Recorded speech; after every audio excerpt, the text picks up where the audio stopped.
The most common symptom of a thyroid nodule is really a mass in the neck. And most thyroid nodules, even though they can either cause the thyroid not to produce enough hormone or potentially too much hormone, that's the exception rather than the rule. Helen had a nodule on her thyroid gland, and so I think it had gotten to be where it was fairly large and needed to be removed.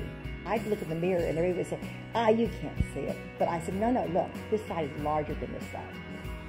So I went to him and he looked at it and did all the tests and so forth. And he came in and he said, I don't know what made you come in, but it's a good thing you did, because we just found something that you didn't know you had. And it was a tumor in your thyroid, and he said that has to come out because it may be cancerous. And that was scary, very scary. Some patients may feel like they're either having some trouble swallowing or having a lump in the throat. It's usually something that they feel in the neck, or like a knot kind of in the middle portion that they'll notice. And he said, did you not feel it inside? Because when he said it was pretty big when he removed that.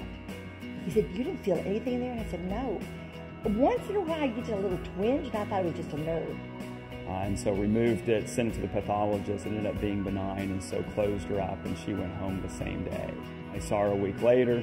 There's no stitches on the outside of the skin, and not using drain tubes after surgery and using incisions that are small is definitely the advantage. I mean, I use a 4 centimeter incision, 2.5 inches. It seems to heal faster, patients have less pain, and they're very excited that the incision in most instances is not noticeable. Most patients that I have had will tell you that the incision is so small and so hard to notice that there's probably not an advantage of not doing it that way. I would recommend him completely. He's very skilled.